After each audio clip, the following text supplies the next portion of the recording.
bienvenue sur ce LinkedIn Live de notre société, donc Lazarsoft. Aujourd'hui, on va pouvoir s'intéresser au déploiement du socle de sécurité, mais pas que, je dirais aussi de la base utile pour les utilisateurs et de la mise en conformité avec Endpoint Central. Tout d'abord, ce que je vous propose, c'est de vous présenter un petit peu notre société. Donc Lazarsoft, nous sommes donc un distributeur à valeur ajoutée qu'on appelle un VAD, puisqu'aujourd'hui, nous avons la capacité de vous accompagner sur des actions, sur des configurations produits, sur des projets, sur des conseils pour que ce soit pour de la bonne pratique ou que ce soit pour l'établissement d'un projet sur les managed. Donc, Lazarsoft, nous sommes situés du côté de Montpellier. Nous avons une équipe aujourd'hui d'ingénieurs certifiés, dédiés à clients qui aujourd'hui sont pour la plupart appellent des comptes structurés, c'est-à-dire avoir des entreprises de 20, 30 personnes jusqu'à un millier de personnes. Nous adressons, je dirais, des comptes structurés qui ont en tout cas une idée mature d'un projet. Aujourd'hui, nous travaillons donc avec Manage Engine, qui appartient à la firme Zoho Corporation, qui propose environ une cinquantaine de produits logiciels pour gérer, soit je dirais les produits identité, donc de l'IAM, que ce soit la gestion des mots de passe Bastion, que ce soit des outils DSM pour la gestion de tickets, de la gestion de passe qu'on va voir aujourd'hui donc avec Endpoint Central et de la mobile avec le Mobile Device Manager inclus au genre de solution, mais ce sont des outils de code, des outils d'analyse de log, des outils de monitoring réseau, etc. etc. L'idée aujourd'hui de Lazarsoft, c'est vraiment d'être capable de prendre une vie, un besoin, une idée, de la transformer en un projet concret avec nos équipes, je dirais, avant commerciale, mais aussi avec nos équipes. Donc pour aujourd'hui, au programme, déploiement du socle de sécurité et de la mise en conformité de votre entreprise. On va aborder quelques points ensemble via, un slide, ou plusieurs slides en tout cas, mais on va faire ça de manière très courte et ensuite, via un cas pratique, une démo, je vous montrerai comment dans Manage Engine directement, on peut aller chercher, un socle de sécurité, un socle utile, un socle même des fois de confort utilisateur, mais aussi forcément avec ce socle-là de la mise en conformité de votre entreprise. Pour commencer, la mise en conformité d'entreprise, quels sont aujourd'hui les enjeux? L'expérience chez Lazarsoft, en tout cas, nous a montré à plusieurs reprises que le manque de standardisation dans l'entreprise permettait ou je dirais avait pouvait amener des problématiques en tout cas liées au risque opérationnel. Dans le sens où chaque individu aujourd'hui dans une entreprise a sa façon de travailler, il a sûrement une standardisation liée à une formation d'entreprise, néanmoins sa façon de travailler lui est propre et sa manière de faire aussi. Quand on se retrouve avec des personnes différentes, qui fonctionnent de façon différente, qui travaillent de façon différente, les opérations qu'ils vont faire dans une entreprise sont rarement standardisées et il est difficile d'avoir quelque chose d'homogène par la suite. Donc la mise en conformité d'entreprise va effectivement permettre de standardiser, donc de réduire derrière les risques opérationnels. Ensuite, protéger la réputation et la confiance de l'entreprise. Évidemment, quand on s'adresse aujourd'hui à des partenaires avec lesquels on travaille, certains, je dirais, vont vous demander de respecter des conformités très précises qu'on retrouve beaucoup comme la 26001, les conformités type HDS, PCI DSS, IPA en fonction de votre milieu médical, bancaire, juridique, etc. Et vont vous demander d'avoir effectivement ces normes-là pour pouvoir collaborer. Mais ça, ce n'est pas toutes les entreprises et je dirais que c'est même des entreprises très spécifiques et c'est des demandes qui sont ponctuel. Maintenant, vous avez, des partenaires, un grand nombre de partenaires aujourd'hui qui ont juste besoin de s'assurer qu'à minima, votre environnement est sécurisé, standardisé, qu'on a une diminution des risques opérationnels, si on vous demande d'auditer à minima, ce qui a été fait chez le client ou chez le partenaire, vous en êtes capable. Vous êtes capable de donner des réponses, de fournir des réponses à ces questions-là. Et ça, c'est ce qu'on va chercher aujourd'hui sans rentrer, dans de la norme, je dirais, trop précise, comme de la 27001, pas et cetera. Là, forcément, troisième chose, éviter les sanctions légales et financières. C'est pas forcément le sujet qui va nous intéresser aujourd'hui. Néanmoins, il est sûr que si demain vous avez une fuite de données, si demain vous avez des postes qui sont, facilement récupérables, facilement identifiables, facilement accessibles, ça va être compliqué derrière de pouvoir justifier ça. Si en plus vous n'avez pas d'audit, si en plus vous avez des PC avec un parc qui est, totalement enfin qui n'a aucune unité, ça va être vite compliqué. Et évidemment, l'accès à de nouveaux marchés et partenariats. Toute société qui va être capable de présenter sur un marché, et en fonction à de nouveaux partenaires, la sécurité implémentée dans son entreprise, encore une fois, sa standardisation, son optimisation, de optimisation à la fois des coûts, mais surtout, son optimisation, sur la gestion, je dirais de son entreprise interne, va forcément être prioritaire, sur une demande de marché, un appel d'offres ou quoi que ce soit, pour l'accès à de nouveaux partenariats. Aujourd'hui, il y a un point qu'on voulait souligner chez Lazarsoft avec l'expérience qu'on a aujourd'hui sur grands comptes, sur des comptes structurés, sur des aussi des plus petits comptes, des ETI, des MSP, qu'on adresse vraiment tout type de secteur aujourd'hui. C'est que l'ISO 27001, RGPD, RDS, et cetera, ce sont des conformités qui ont été mis en place, évidemment intéressantes, recommandées par l'ANSSI sans aucun doute pour certaines d'entre elles, pas toutes. Mais en tout cas, avant tout, on voulait aborder la conformité de votre entreprise. Et la conformité de votre entreprise, c'est pas la conformité de l'entreprise voisine. Vous avez vos propres conformités. Par contre, une ISO 27001, ou une conformité HDS, IPCI DSS, que vous soyez Tati, Tutu, peu importe, vous allez devoir respecter cette même. C'est pas ce qui nous intéresse aujourd'hui. Aujourd'hui, c'est ça qui nous intéresse. C'est votre entreprise, votre conformité, votre environnement interne. Et pour ça, la conformité, on a besoin de respecter certaines choses et je dirais certaines bases. Ce qu'on appelle une base logicielle, une base de sécurité et une base utile. Qu'est-ce qu'une base logicielle? Une base logicielle, c'est l'ensemble des outils systèmes essentiels au fonctionnement de votre entreprise. Donc, on va retrouver, par exemple, sur l'ensemble des postes aujourd'hui, de l'Adobe pour la lecture PDF, une boîte mail avec une gestion de boîte mail avec Outlook, ou toute la suite Office, Word, Excel, Outlook, et cetera. Peut-être 7 pour faire de la décompression, et cetera, et cetera. Ensuite, on va avoir une base sécurité. Donc, la base sécurité regroupe les mesures et outils visant à protéger les systèmes et les données d'une organisation. Aujourd'hui, vous avez sur votre poste un antivirus, j'imagine, peut-être contre l'apps, peut-être des certificats pour de l'accès Wi-Fi, par exemple pour de l'authentification SSO, ça peut être de la smart card, importe, et de la gestion de mots de passe, des utilisateurs, ou en tout cas, peut-être la plupart, aucun droit utilisateur, mais en tout cas, vous avez une gestion accrue des mots de passe avec, par exemple, un gestionnaire de mots de passe, une extension de mots de passe, que ce soit du Zoho du Pass, peu importe, du Bitwarden, mais en tout cas, vous avez sûrement ça aujourd'hui dans votre entreprise. Ou en tout cas, vous avez le désir que ce soit implémenté dans votre entreprise. Ensuite, vous avez ce qu'on appelle base utile qui va regrouper les ressources essentielles pour atteindre les objectifs d'une organisation. Bah forcément, l'accès au Wi-Fi d'une entreprise ou à plusieurs Wi-Fi ou Wi-Fi de la elle-même, si vous avez plusieurs licences.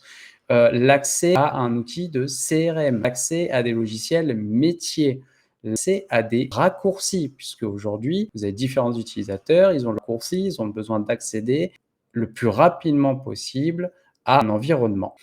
L'ensemble de voilà, base logicielle, base sécurité, base utile, vont être représentatives de votre conformité. Être capable de dire à une société partenaire ou pendant un appel d'offres, nous avons un socle de sécurité, un socle utile, un socle logiciel permettant à n'importe quelle personne qui entre chez nous de travailler rapidement, efficacement, en toute sécurité, permettant à tous nos partenaires qui ont accès à notre environnement d'avoir une base utile, une base sécurité et une base logicielle. Donc encore une fois, travailler en toute sécurité de manière organisée, ça pèse dans la balance. Et c'est l'intérêt de ce qu'on va pouvoir voir aujourd'hui. Donc, aujourd'hui, nous allons voir le cas pratique avec la solution Endpoint Central, déploiement de la base logicielle et de la base sécurité et le déploiement des configurations de base. Donc, comme vous pouvez voir ici sur la fenêtre, vous avez la solution Manage Engine Endpoint Central. La première chose aujourd'hui, quand on veut, je dirais, une base, c'est que tous les PC qui vont sortir aujourd'hui d'usine et qui vont être créés pour les utilisateurs doivent contenir déjà notre socle de base. Ça, c'est la première chose. Combien de fois on a retrouvé des personnes, des entreprises, des techniciens dans des entreprises qui imagent un ordinateur et puis installent encore à la main l'ensemble des logiciels. La problématique, c'est qu'ils ne sont jamais sûrs de la référence de base, donc des logiciels de base. On a une évolution qui est difficile à maintenir. On a une veille technologique derrière qui est compliquée. Donc, l'idée de Manage Engine, c'est déjà de vous apporter une base et un socle solide. Donc, cette base et ce socle solide va passer par nos modèles de déploiement aujourd'hui. Donc, dans les modèles de déploiement qu'on va pouvoir avoir sur Manage Engine pour le déploiement d'images, évidemment, on va installer une image, donc un Windows 10, un Windows, peu importe, mais je dirais le plus allégé possible. On va être capable de générer un nouvel SID. On va être capable d'attribuer un nom via ce qu'on appelle des variables, donc être capable de dire un type de device, un numéro de série, etc. On va être capable de faire en sorte que l'ordinateur rejoigne le domaine, évidemment, en automatique. Mais ce qui va nous intéresser, ça va être cette partie-là. La partie compte d'utilisateur dans l'image, évidemment, si on se retrouve avec une image qu'on a récupérée, qui contient des comptes administrateurs qui ne sont pas censés être là et qu'on a envie plutôt d'avoir des comptes LAPS, on a la possibilité d'aller supprimer les comptes utilisateurs dans l'image. Ensuite, nous allons faire de l'installation d'applications et c'est là où on va pouvoir être capable de récupérer notre base, comme sur le slide que vous aviez vu précédemment. On va être capable d'installer le setzip, Adobe, notre antivirus, notre compte LAPS et la suite Microsoft Office. Ce qui veut dire qu'aujourd'hui, tous nos ordinateurs qui vont sortir d'usine vont automatiquement récupérer ces applications. Applications que l'on retrouve sur une liste applicative et sur cette liste applicative, on va être capable de lui donner des informations, des commandes d'instruction, je dirais, pour l'installation. Puisque c'est sûrement aujourd'hui des questions qui se posent. J'installe Microsoft Office, pas forcément sur du M365, j'ai besoin d'attribuer une licence, il est possible de le faire directement ici. Donc cela va nous permettre d'avoir une base aujourd'hui de sécurité essentielle à la sortie d'un poste. Un poste sortira avec toute sa base de sécurité et sa base utile. Ensuite, une fois que le poste est sorti, il y a d'autres éléments aujourd'hui qu'on va adresser. Ces éléments vont se faire dans la partie configuration.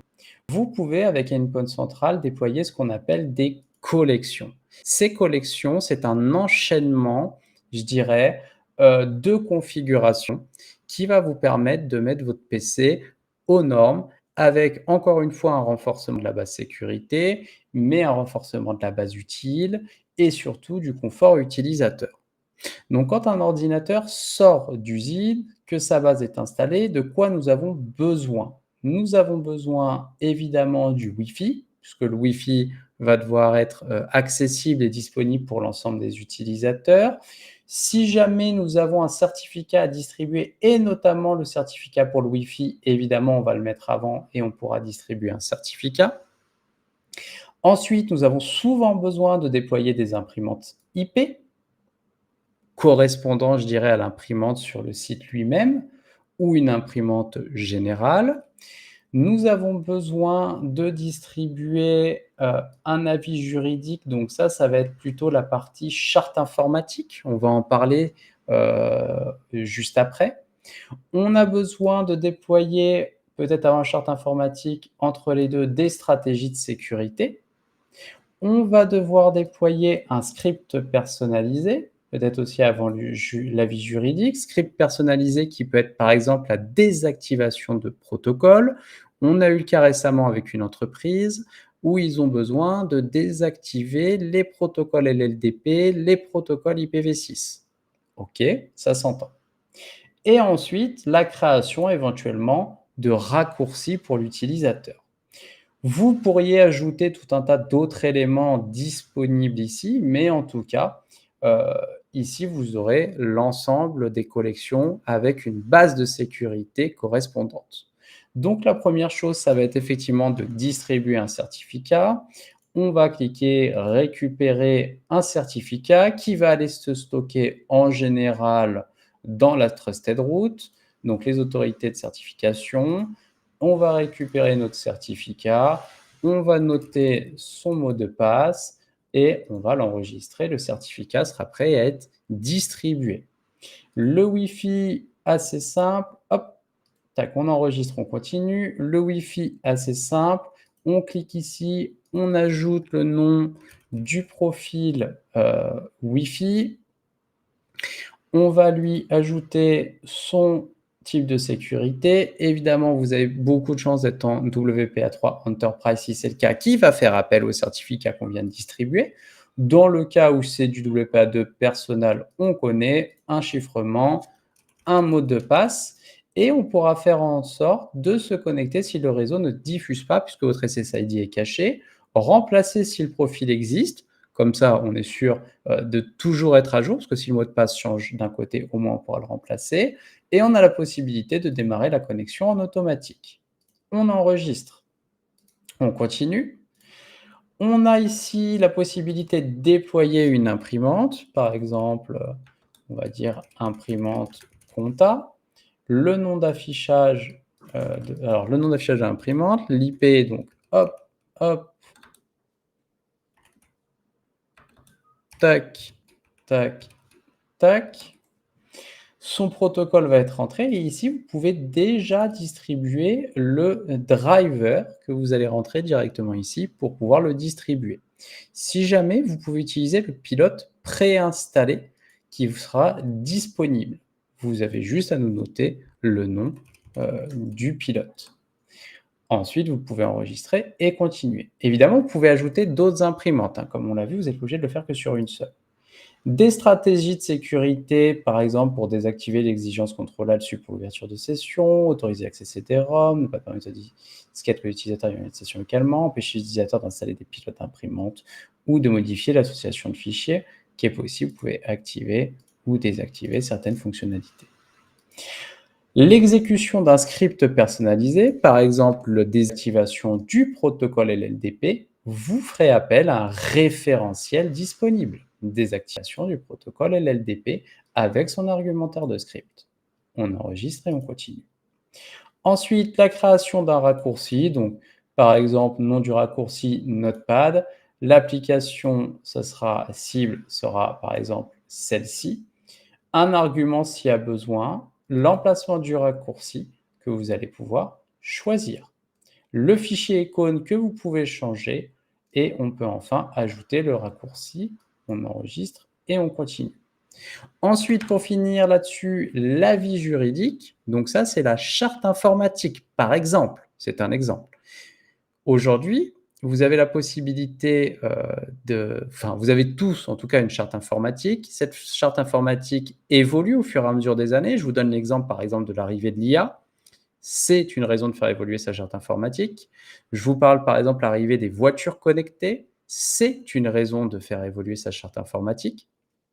Ici, vous pourrez rentrer le titre et le message correspondant à la charte informatique. À chaque fois qu'un utilisateur allume son ordinateur, un message apparaît qui est au final la description et je dirais l'ensemble de la charte informatique. Quand il appuie sur entrée, ça valide la charte informatique et il peut se connecter. très simple à mettre en place, pas du tout embêtant pour un utilisateur. Il a juste à appuyer sur entrée. Ça, c'est une collection que vous allez pouvoir déployer sur un utilisateur, sur un poste ordinateur et que vous allez pouvoir répéter derrière. Évidemment, vous pouvez le déployer sur une cible, derrière. Hop, cette cible, ça va être un domaine, un ordinateur, des groupes personnalisés dynamiques, des adresses IP, des plages IP. Ça peut être des OU, des groupes du domaine. Donc, il faut imaginer pouvoir déployer ça sur un ensemble. Enfin, pour finir, tout à l'heure, je vous ai dit aussi qu'il était important d'être capable de pouvoir, déployer et je dirais des extensions gestionnaires de mots de passe, mais aussi ce qui est important, c'est de pouvoir gérer l'accès web. C'est très important aujourd'hui pour une bonne base de sécurité. Vous le savez tous, le phishing aujourd'hui là, est numéro 1 dans la distribution aujourd'hui de malware. Très facile d'atteindre des utilisateurs non informatisés, on le sait tous. Donc la première chose, c'est qu'ici, vous allez pouvoir avoir des référentiels d'extension. Nous, on utilise par exemple Zoovolt et Zoovolt, qui est, vous voyez en haut à droite, le petit gestionnaire de mots de passe, va pouvoir être distribué sur l'ensemble des ordinateurs que vous allez choisir. Donc chaque personne qui va aujourd'hui allumer son ordinateur va recevoir son ordinateur, va recevoir son extension. Ensuite, on a dans les stratégies aujourd'hui des navigateurs, la possibilité évidemment de faire un filtre web, donc accès à, aujourd'hui une liste d'URL à bloquer ou une liste d'URL, à, garder. Donc on peut faire très bien bloquer tout sauf ou bloquer rien sauf. Ça va être la première chose. Bloquer les sites web contenant des publicités excessives, qui injectent du code, qui ont des erreurs SSL, qui sont considérés comme malveillants. C'est une catégorie qu'on détermine aujourd'hui chez ManageEngine. Ensuite, vous aurez la protection contre les menaces avec la possibilité de créer des stratégies de menaces pour le filtre anti-hameçonnage, donc anti-phishing, empêcher le téléchargement de fichiers ou je dirais en tout cas le restreindre à du contenu spécifique non malveillant, de protéger contre des applications flash, contre des exécutions de scripts, contre des certificats qui ne seraient plus aujourd'hui, je dirais, valides. Et par exemple les sites web qui injectent du code, etc. Vous avez aussi la possibilité, puisque une conformité d'entreprise avec vos partenaires, c'est aussi capable de dire: «Très bien, j'ai une base sécurité, une base logicielle, une base assez confortable pour mes utilisateurs. Je considère que mon environnement est standardisé, optimisé. Malgré tout, la fuite de données aujourd'hui, c'est aussi une problématique». Donc vous allez pouvoir configurer toute cette partie-là contre les fuites de données. Empêchant l'utilisateur d'imprimer la page web, c'est très bête, hein. Mais vous allez aujourd'hui mettre en place des outils qui sont capables de faire tout ce que vous avez envie dans votre entreprise. On bloque tout ce qui sort de notre société, mais on n'a jamais pensé à quelqu'un qui allait simplement, parce que c'est un utilisateur qui n'est pas spécialement informatisé et il pense simple. La simplicité, c'est je vais imprimer ma page web et je sors tout ce que j'ai envie. Alors, on va peut-être imprimer des recettes de cuisine pour le week-end, mais on va aussi surtout imprimer de temps en temps des informations d'entreprise. On va être capable de ne pas pouvoir supprimer l'historique du navigateur, intéressant. Je dirais que des fois, on a besoin de traçabilité, ça peut être intéressant. Le remplissage automatique, donc ça, on le connaît tous. On met à disposition un petit Volt gestionnaire de mots de passe, mais ils sont tous enregistrés dans Chrome ou Firefox. Génial. Donc aujourd'hui, on a quelque chose qui ne nous sert pas à grand-chose. Donc on empêche le remplissage automatique. On empêche le chargement de fichiers dans les pages web, on empêche les captures d'écran qui peuvent être exportées, le fait de mémoriser les mots de passe, etc., etc. Donc je dirais qu'avec Endpoint Central, pour conclure là-dessus, l'intérêt c'est 1. Déployer le socle de base, le socle utile, le socle de sécurité avec l'image. 2. Déployer des collections pour des accès Wi-Fi, des certificats, des raccourcis utilisateurs, un avis juridique, une gestion des règles, des désactivations des désactivations de certains protocoles qui sont aujourd'hui embêtants pour le fonctionnement dans votre entreprise et ensuite avoir un œil sur la partie navigateur. On va être capable d'interdire ou d'autoriser l'accès à certains sites web, de déployer des extensions de gestionnaire de mots de passe, la possibilité d'empêcher les utilisateurs d'accéder sur des sites compliqués avec la protection contre les menaces ou en tout cas s'ils y accèdent de ne pas avoir la main sur tout et de pouvoir tout faire et ensuite protéger à minima nos fuites de données. Voilà pour aujourd'hui cette présentation et ce LinkedIn Live. J'espère que ça a été enrichissant pour vous. N'hésitez surtout pas, si vous avez des questions, à faire appel à nos équipes. Pour ça, vous avez l'adresse mail hello, donc H-E-2-L-O en anglais, @lazarsoft.com. Nous reviendrons vers vous si vous avez des questions pour y répondre. Si vous avez besoin d'implémenter cette base qu'on vient de vous montrer, n'hésitez surtout pas aussi. On pourra vous accompagner à la fois pour le choix de cette base qui diffère en fonction de chaque entreprise, à la fois pour les conseils qu'on vous donnera pour une base solide, à la fois pour les bonnes pratiques et surtout la possibilité de maintenir cette base dans un environnement de production. En vous souhaitant bon appétit à tous, en vous